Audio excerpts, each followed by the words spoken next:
এই পরিষেবা আপনার 2009 সাল থেকে চলে।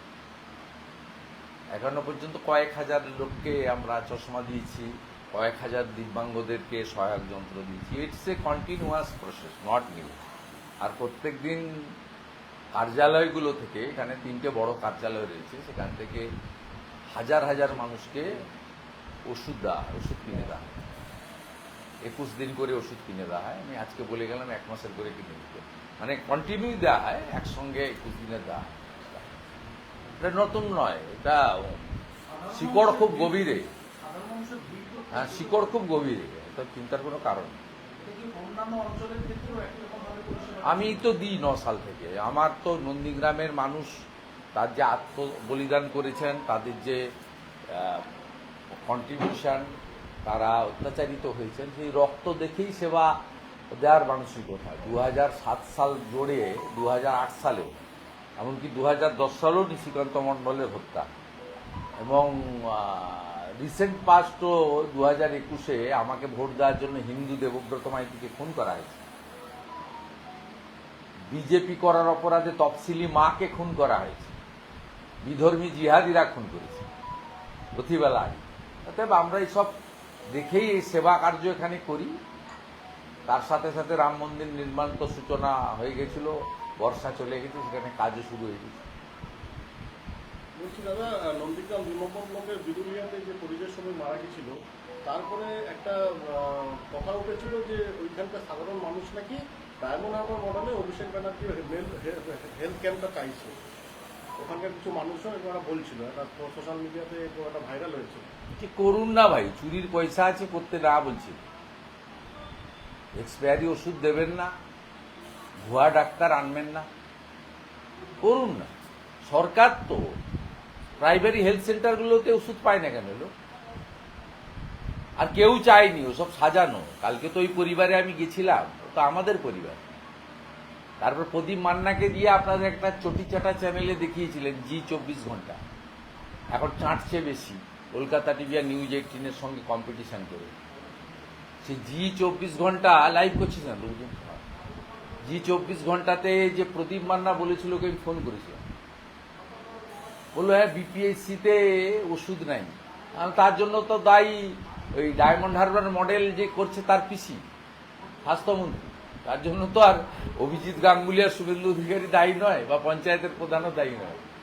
তারপরে বললাম আপনি কাজ করেন কোথায়? বলছে উড়িষ্যায়। উড়িষ্যার কোথায়? ভুবনেশ্বরে। কি কাজ করেন? না রাজমিস্ত্রির হেল্পার, মানে নির্মাণ কর্মী। না কেন, বাড়ি ছেড়ে ওখানে কাজ করেন? বলে এখানে কেন করবো, কোনোদিন কাজ পাওয়া যায়, কোনোদিন কাজ পাওয়া যায় না, 300 টাকার বেশি লেবারে পাওয়া যায় না। উড়িষ্যাতে 700 টাকা পায় লেবার, 1000 টাকা পায় মিস্ত্রি। আমি ওই জন্য আছি। বলে উড়িষ্যাতে সরকার কার? বিজেপি। তখন বলছে ভুল হয়ে গেছে বাবু, শিখিয়েছিল আইপ্যাকের লোকরা এসে শিখিয়ে বলেছে, আমরা কোনটা কি বুঝিনি বলে। আমার সঙ্গে কথা বলে গেছে প্রদীপ মান্না।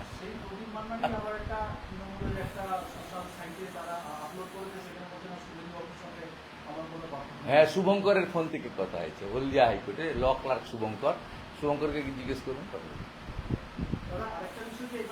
শুভঙ্করের কাছে চলে যান, চিল্লগ্রামে বাড়ি। আজকে রোববারও কোর্টে যায়নি, আছে। হিন্দু অধিকারীকে মিথ্যা কথা বলার দরকার। কোন হিন্দু ভোট দেবে না তৃণমূলকে। 8200 লিড ছিল। এসআইআর কমপ্লিট হওয়ার পরে এই সিটে বিজেপি যাকে দাঁড় করাবে, যে কোনো হিন্দু লোককে দাঁড় করাবে বিজেপি, 20,000 ভোটে। ঘৃণা করে লোক এখানে। দেবব্রত মাইতি, রথিবালা আড়ি, তার মৃত্যু লোক ভুলে যায়নি। রিসেন্ট বলছে, আগের কথা ছেড়ে দেন। তো হিন্দু বলে মেরেছে ওরা, কেউ বিজেপির কোনো কর্মকর্তা ছিল না, সাধারণ লোক ছিল। শুধু হিন্দু বলে খুন করে দিয়ে গেছে, মোটরসাইকেল করে এসে। লোক জানে না 30টা সমবায়ের ভোট হয়েছে, 26টা বিজেপি জিতেছে, মুসলিম এলাকা ছাড়া। একটা মুসলিম এলাকা গড়চক্রবেড়িয়াতে ওরা জিতে গেছিল বলে এক্স আর্মি তপন মহাপাত্রর বাড়িতে গিয়ে বোম ফাটিয়ে দিয়ে এসছে 2 মাস আগে। হিন্দুরা এখানে আতঙ্ক থাকে তৃণমূল নামক বস্তুটার কাছ থেকে। তৃণমূল এখানে আসা মানে সুফিয়ান, তাহের, আলরাজি, শামসুল, এই লোকেদের হাতে চলে যাবে। জানে না এখানকার লোকরা, সব ঐক্যবদ্ধ হয়ে আছে। পুজো বিসর্জন নিয়ে কৃষ্ণনগরে যেভাবে পুলিশের ভূমিকা এবং তা নিয়ে গত পরশু দিন হ্যাঁ। ওইটা ভাষা এই অমলেন্দু আপনি আইসি হিসেবে হ্যাঁ পাঠিয়েছিল তো, আমার বহু লোককে ডিস্টার্ব করার জন্য পাঠিয়েছিল মমতা। ওকে আর অমরনাথ যেখানে যায় ওকে নিয়ে যায়। অমরনাথের মাল তুলে কিছু নির্দিষ্ট আইসি, জলেশ্বর ছিল, রিটায়ার করেছে নবদ্বীপে, ওখানে জায়গা কিনেছে, ভোটে দাঁড়াবে। আর এই অমলেন্দু অমরনাথ যেখানে যেখানে যায়, এই চিটিংবাজ ছোকরাটা একে নিয়ে যায় অমলেন্দু। আর এর ভাষা এইরকম। এর আগে জাঙ্গিপাড়াতেও জয় শ্রীরাম বলবেন কেন এই একই কাজ করেছিল। এই ডিএনএ টেস্ট করতে হবে, এই অরিজিনাল হিন্দু কিনা দেখতে হবে। এই ভাষা কৃষ্ণনগরের মতো শিক্ষিত ঐতিহ্যবাহী এলাকায়। এবার এসআইআর আতঙ্কে বাংলার হেরিটেজ স্কুলের মৃত্যুর অভিযোগ জামালপুরে এবং ও মিথ্যে কথা, সব বাজে, সব মিথ্যে কথা, সব কথা লোক জানা আছে। দাদা, ভগবানপুরে গতকাল বেসরকারি স্কুলে ছাত্রের মৃত্যু, সপ্তম শ্রেণীর ছাত্রের। বাড়ির লোক বলছে মেরে জমি দিয়েছে। বাড়ির লোকের অভিযোগে নিরপেক্ষ তদন্ত হওয়া উচিত। আমি দাবি করব, আশাও করব, আর আমি খোঁজ নেব। ভগবানপুরের কোথায়? 1 নম্বর ব্লক না? ভীমেশ্বরী 1 নম্বর ব্লকে। আমি খোঁজ নেব, আমাদের ওখানে লোকাল লোকজন আছে, আমি পাঠাচ্ছি। দাদা, এশিয়ার যেই দিন শুরু হচ্ছে সেই দিনই পথে নামছে মমতা এবং অভিষেক। তাতে কি হয়েছে? 100 দিনের কাজের লোকরা থাকবে, ওনার বিশেষ কমিউনিটির যে শান্তির ভোটার ছেলেরা আছে তারা থাকবে। কার কি হয়েছে? চোর চিটিংবাজ যারা হাঁটবে, কি হয়েছে? পুলিশ দড়ি করে বেড়া দেবে। এই যে ছটে সেদিন গেছিল, কোনো লোক ছিল না, 2000 পুলিশকে আনা হয়েছিল ইউনিফর্মে, সিভিল মানে ড্রেসে, টি শার্ট পরে, জিন্স পরে, হাফ শার্ট পরে, ফুল শার্ট পরে। তার লোক অভাব পড়লে মনোজ বার্মা, শান্তনু সিনহা বিশ্বাস সাপ্লাই দিয়ে দিবে, পুলিশ থেকে দিয়ে দিবে 3-4 হাজার লোক, হেঁটে দিবেন আর আপনারা লাইক করবেন। দাদা, বারুইপুর পশ্চিম বিধানসভার উত্তর দুর্গাপুর গ্রাম পঞ্চায়েতের তৃণমূলের পঞ্চায়েত সদস্য শ্রাবণ মণ্ডল, যিনি ধোকাগাছি আইসিডিএস এর সেন্টার শিক্ষিকা, তাকেও বিএলআর করা হয়েছে। আরেকজন পঞ্চায়েত সমিতির যিনি সদস্য রয়েছেন ভারতী মাইতি, ভারতী পঞ্চায়েত সমিতির সদস্য, তাকেও বিএলআর করা হয়েছে। বিএলও তো করেছে, ইলেকশন কমিশন রিপোর্টও চাইছে, রিপোর্টে বলে দিচ্ছে এরা আমরা তৃণমূল করি না। এখানে লোকালি বিজেপি কমপ্লেন করেছিল নন্দীগ্রামে খোকন সিট, এ পরিচিত তৃণমূলের এখানে একজন কর্মী বা স্থানীয় স্তরের নেতৃত্ব। কিছুদিন আগে সোনাচূড়া সমবায়ের ভোটে প্রার্থী হয়েছিল, হেরেছে। এখানকার বিডিওকে দিয়ে রিপোর্ট দিয়েছে ইলেকশন কমিশনে, আমার কাছে রিপোর্টের কপি আছে, বলেছে এ তৃণমূল করে। এখন বিএলও হতে গিয়ে ঘোষণা করছে আমরা তৃণমূল করি না। নজর আমাদের থাকবে, ব্যবস্থা আমরা নেব, এবং সব হিন্দু বুথে বিএলএ 2 থাকছে। এবং আমি বলেছি সব রাজনৈতিক দলের বিএলএ 2দের সমন্বয় করে করব, এবং বিএলওদের স্পেসও খুব কম। যা ইলেকশন কমিশন করেছে তাতে ফাঁক কেটে পালানোর রাস্তা নেই। 50% এসআইআর সাকসেস হলেই তৃণমূল হেরে যাবে। 100% তো এখানে সাকসেস হবে না, সবাই জানে। বিহারে হয়েছিল, তার কারণ রাজ্য সরকার সাহায্য করেছিল। এখানে রাজ্য সরকার বিরোধ করছে, এনআরসি বলছে। রাজ্য সরকার জানে বাংলাদেশি মুসলিমদের নাম বাদ চলে গেলে, মৃত ভোট চলে গেলে ছাপ্পা মারবে। ভূতামোড়ে, গড় চক্রবেড়িয়াতে, রাজারাম চকে, কেন্দামারিতে, নীলপুরে ছাপ্পাটা মারবে কে যদি মৃত ভোটগুলো বাদ চলে যায়? একটা বুথে 800 ভোটারের মধ্যে যদি 75টা মৃত থাকে, আর যদি 75টা বাইরে গিয়ে চলে থাকে, 650 ভোটার আসবে। 650 ভোটার তো ভোট দিয়ে দিবে। তাহলে অ্যাবসেন্ট যদি না থাকে মুসলমান বুথে, এখানে 63টা মুসলমান বুথ আছে 288টার মধ্যে। এই 63টা মুসলমান বুথে, যেখানে বিজেপি স্থানীয় স্তরে কর্মী খুব কম, আমাদের যদিও এখানে কিছু মুসলিম কর্মী আছে, আমরা কিছু ভোট 1700 ভোট লোকসভায় পেয়েছি, কিন্তু অন্যান্য জায়গায় তো মুসলিম বুথে বিজেপির কর্মী টর্মী খুব একটা নেই। এখানেও আমরা সব বুথে যে পাই তা নয়। এবারে সেখানে যে ফাঁকা মাঠ থাকে, সিপিএম, আইএসএফ, কংগ্রেস এরা লড়তে পারে না। এরা প্রচার প্রচারে থাকে, ভাষণ টাষণ দেয়, কিন্তু ভোটের আগের দিন এবং ভোটের দিন এরা মাঠে থাকে না।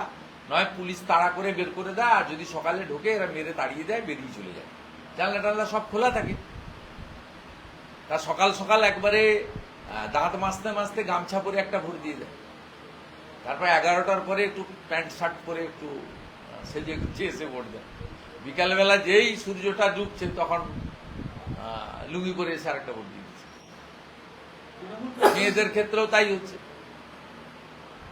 একবার সালোয়ার কামিজ পরে মেরে দিচ্ছে, একবার শাড়ি পরে মেরে দিচ্ছে, একবার বোরখা পরে মেরেছে।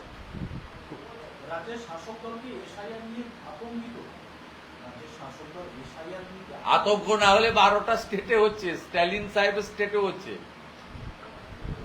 শুধু বিজেপি রুল নয়, নন বিজেপি স্টেটও হচ্ছে। কোথাও হইচই নেই, কোথাও মিছিল নেই, মিটিং নেই, গেল রব নেই। একমাত্র এখানে মানে বুঝতে পারছেন, গর্তে কার্বলিক অ্যাসিড দিলে সাপ বেরোয় না। ইলেকশন কমিশন গর্তে কার্বলিক অ্যাসিড দিয়ে দিয়েছে, সাপগুলো এখন বেরোচ্ছে।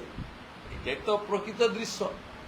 আমি এর আগে চিন্ময় প্রভুকে অ্যারেস্ট করার সময় হুঁশিয়ারি দিয়েছিলাম 3 দিন হাতে রেখে যে সোমবার থেকে পেট্রোপল বন্ধ করব। নিউ মার্কেট ফাঁকা হয়ে গিয়েছিল।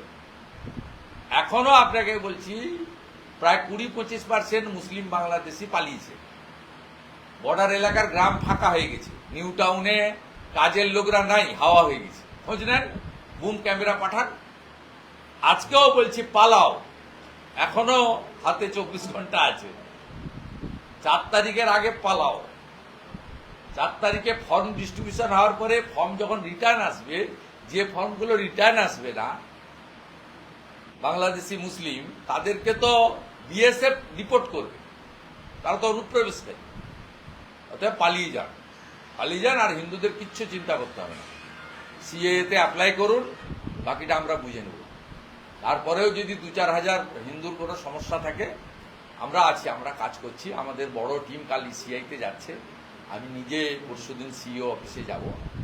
আমরা সব নজর রেখেছি, আপনাদের সমস্ত হিন্দু শরণার্থীদের প্রোটেকশন দেব, আমরা একদম গুনে গুনে দেব। তারপরেও যদি 5 জনও বাকি থাকে, আপনারা আপিলে যাবেন সিইও অফিসে, ইলেকশন কমিশনে, যা করার আমরা একদম আগামী 1 মাস আমাদের নর্মাল পলিটিক্যাল ডিউটি, আমাদের জনপ্রতিনিধির কাজের সাথে আমরা এটাকে নিয়ে সুন্দরভাবে মনিটরিং করব এবং প্রত্যেকটা জেনুইন ভোটারকে প্রোটেকশন দেব। সে ভারতীয়, যারা হিন্দু হতে পারে, মুসলিম হতে পারে, আর বাংলাদেশ থেকে আসা হিন্দু শরণার্থীদের ফুল প্রোটেকশন দেব। কাটোয়ার 258 নম্বর বুথে যিনি বিএলও ছিলেন পুরাণচন্দ্র ঘোষ, তৃণমূলের বুথ সভাপতি ছিলেন, বিজেপি তরফ থেকে অভিযোগ করা হয়েছিল অবশেষে তাকে সরিয়ে দেওয়া হয়। তার থেকে নতুন বিএলও নিয়োগ। আবার একটা ভালো নিয়ম মেনে চলা হয়, শুধু তৃণমূলের নয়, যদি অন্য দলেরও কোনো কার্যকর্তা পঞ্চায়েত মেম্বার থাকে, তারও নিজে থেকে ছেড়ে দেওয়া উচিত। সেটা যদি বিজেপিরও 2-5 জন থেকে থাকে, এত নাম তো 80,500 প্রত্যেকের মুখস্থ নেই। আমি অনুরোধ করব ছেড়ে দেওয়া উচিত। ইলেকশন কমিশনের গাইডলাইন স্বচ্ছতা প্রত্যেকের মেনে চলা উচিত এবং বিএলওদেরও কোনো পলিটিক্যাল পার্টির কথা না শুনে ইলেকশন কমিশনের গাইডলাইন টোটো ফলো করা উচিত। গাইডলাইনের বাইরে কোনো ভিডিও এটা ওটা বলছে খুশি করার জন্য আইপ্যাককে, অন্তত ওদের কথা শুনবেন না। একদম ইলেকশন কমিশনের লিখিত গাইডলাইন, তার বাইরে বিএলওরা দয়া করে যাবেন না। বিহারে বহু বিএলও বিপদে পড়েছে, এফআইআর হয়েছে, অ্যারেস্ট হয়েছে। আপনাদেরকে বলছি, আর আপনাদের সুরক্ষা দেওয়ার দায়িত্ব ইলেকশন কমিশনে। রাজ্য সরকার কথা দিয়েছে, রাজ্য পুলিশ যদি সুরক্ষা না পান, আক্রান্ত হন, তাহলে নিশ্চিতভাবে ইলেকশন কমিশনেরও দ্বারস্থ হন এবং বিরোধী দলনেতা আমারও দ্বারস্থ হতে পারেন, বা আমার দ্বারস্থ হওয়ার দরকার নেই। আমি ওই টার্মে বলি না, আমি সেবক। আপনারা আমাকে জানাতে পারেন, আমি দলমত, বর্ণ, ধর্ম নির্বিশেষে সব বিএলও-দের পাশে দাঁড়াবো। 4 তারিখে পানিহাটিতে আপনার কর্মসূচিটা নিয়ে তারা শুরু করবে। 4 তারিখে কর্মসূচি স্বাভাবিকভাবে বাতিল করেছে ভাইপোর নির্দেশে। আমাদের জেলা সভাপতি আগামীকাল কোর্টে যাচ্ছে। আমরা হাইকোর্ট করে কাকদ্বীপের আদায় করেছি। আগামীকাল কাকদ্বীপে 2টোর সময় কর্মসূচি ডাক দেওয়া হয়েছে, আমি 3টায় পৌঁছাবো। একটি মিছিল হবে, বড় মিছিল, এবং হাইকোর্টের যে নির্দেশ 6,000 লোকের মধ্যে সীমাবদ্ধ রেখেই মিছিল হবে এবং কর্মসূচি হবে। আমরা 5টার মধ্যে কর্মসূচি শেষ করব এবং আগামীকালের কর্মসূচির জন্য রিজেক্ট যেহেতু করেছে, আমাদের জেলা সভাপতি হাইকোর্টে যাচ্ছেন। বুধবারের বর্ধমানের কর্মসূচি আছে, সেই কর্মসূচিরও যদি অনুমোদন না পাওয়া যায়, সেটাতেও আমরা হাইকোর্টের দ্বারস্থ হব যতক্ষণ না এমসিসি চালু হচ্ছে, বিশেষ করে বিজেপি এবং বিরোধী দলনেতার কর্মসূচির পারমিশন এরা দেবে না আমরা জানি। আমার ইতিমধ্যে 90 পেরিয়ে গেছে। আরো এমসিসি চালু পর্যন্ত এই সংখ্যাটা আরো 20-30-এর জায়গায় যেতে পারে, এটা আমি আশঙ্কা করছি। চা খাবো না।